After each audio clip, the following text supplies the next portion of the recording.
The cornerstones of the President's house, known to us as the White House, the Washington Monument, the Smithsonian, Independence Hall in Philadelphia, incidentally by past Grandmaster Benjamin Franklin, and Constitution Hall stand out among many others as outstanding examples of cornerstones which have been laid Masonically. The cornerstone of the United States Capitol, however, stands out above all buildings erected in the free world as the seat of government for our people. This bronze plaque, located inside the U.S. Capitol, marks the spot where the original cornerstone was laid by George Washington, the first American president and a Freemason. George Washington is probably the most famous Mason in the world. The George Washington Masonic Memorial is entirely dedicated to the idea of Washington as a Freemason. Now, we do know that Washington participated in the laying of the cornerstone of the United States Capitol as a Masonic ceremony, and he wore his regalia as a Master Mason. And he laid the cornerstone and performed the ceremony of laying the cornerstone. Washington's participation in the event was recorded by the newspaper of the time, the Columbian Mirror, which can still be obtained through the Library of Congress. Laying the cornerstones of buildings which serve mankind is one of the world's most ancient customs. The cornerstone laying ceremony predates Freemasonry, although its early symbolic purposes as a sacrifice to appease the gods or demons or whatever in prehistorical times. Of course, there's no application to why Freemasons do it. The corn, wine, and oil that we use for this are also ancient symbols. Corn is the symbol of plenty, wine the symbol of refreshment, and oil the symbol of joy and gladness. While Masonry maintains these symbols as a representation of blessing, there are some who believe they hold a more hidden meaning. With symbols, there are always multiple levels, up to 7 different levels of interpretation with every particular symbol. Corn is an important symbol in Masonry and is one found repeatedly in Washington, D.C. But what sort of hidden meaning could apply to corn?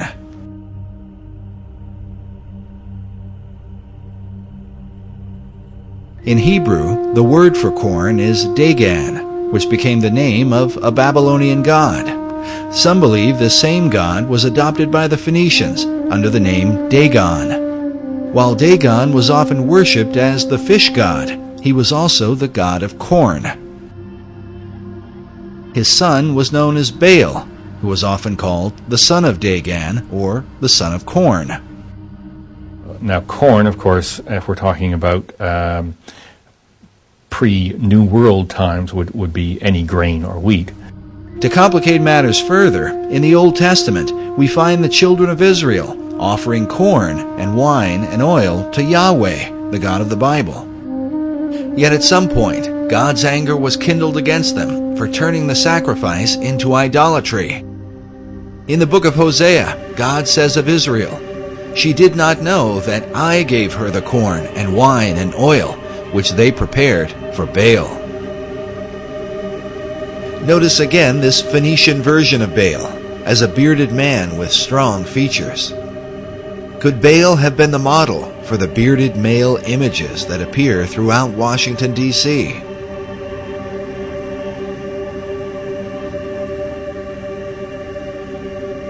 Take note of this image, with ears of corn carved into the hair.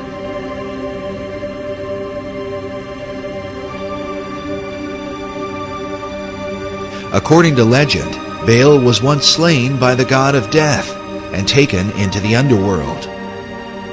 But at some point, he was resurrected, or as it is sometimes called, awakened. At Haines Point in Washington, D.C., is found this mysterious statue of a bearded giant rising up out of the ground. or perhaps out from his grave. The statue is called the Awakening.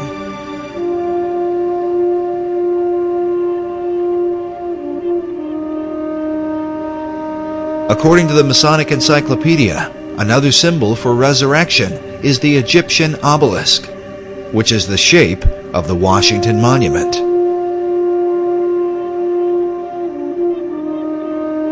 The word obelisk is sometimes translated Baal's shaft or the shaft of Baal.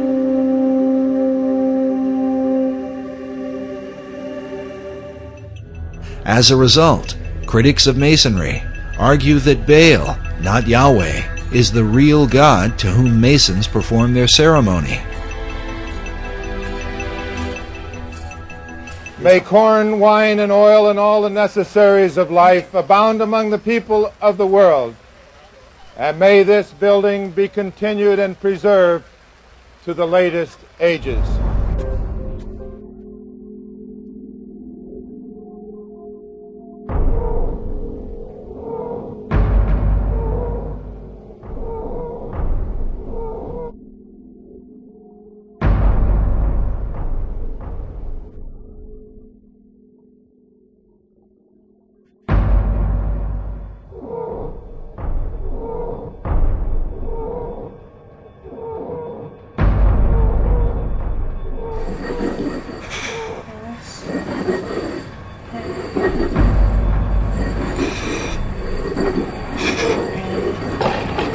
Are you okay? Bathard, oh my god! Bathard! Bathard! Bathard! What's wrong? Get rid of it! Bathard! Bathard! Bathard! Bathard! Are you okay? Oh my god, you guys! Bathard! Like a little bird. Bathard! How do you get rid of it? Oh, you have to say your name. Bathard! Bathard!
Hello. Want to see some infected rats?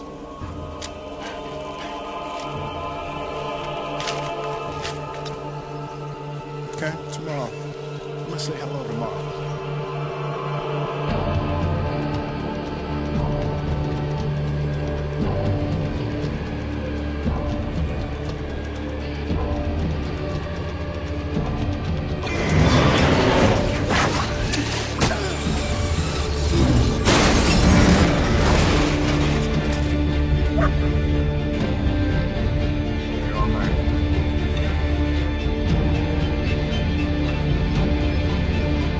About? Why don't you just eat your vegetables? Look. You need twice as many vegetables tomorrow night. Alright? Deal?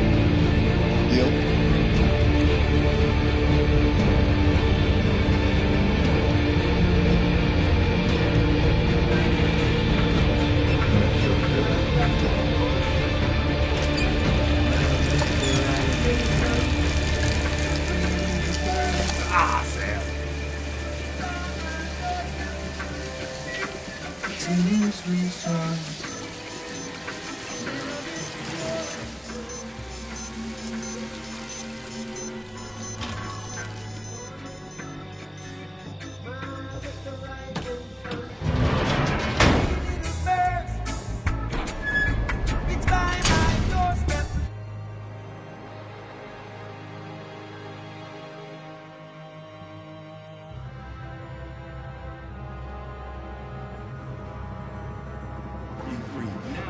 Why don't you go celebrate your freedom with your own friends?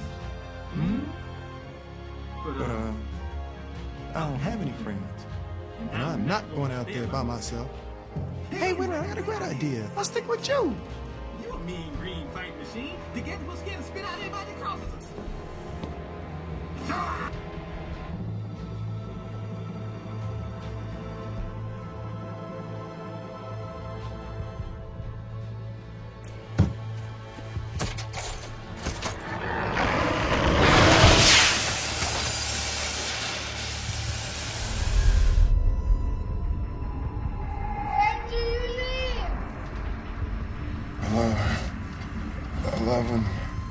Washington Square.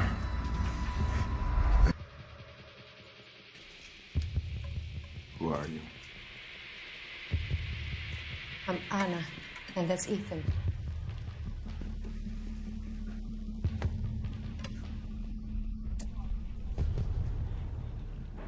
I'm afraid the eggs are powdered. Obviously, you know that. They're yours. But I did find bacon. I just have all them.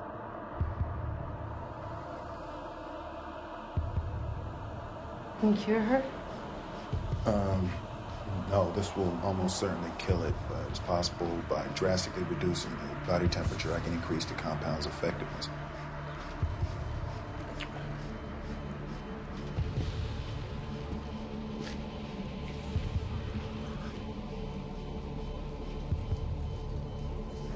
Did all of them die? Yes.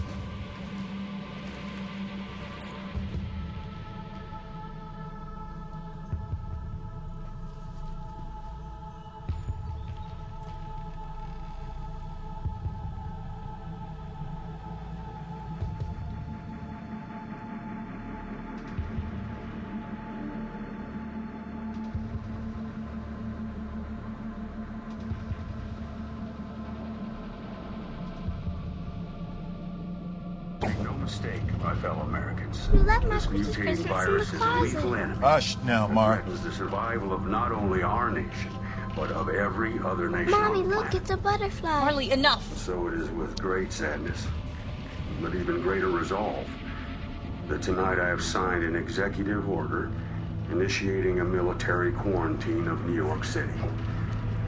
God be with us. I gotta go!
In 2009, a deadly virus burned through our civilization, pushing humankind to the edge of extinction.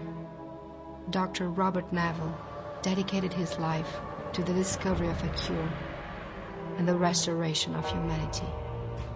On September 9th, 2012, at approximately 8:49 p.m., he discovered that cure. and at 8:52, he gave his life to defend it.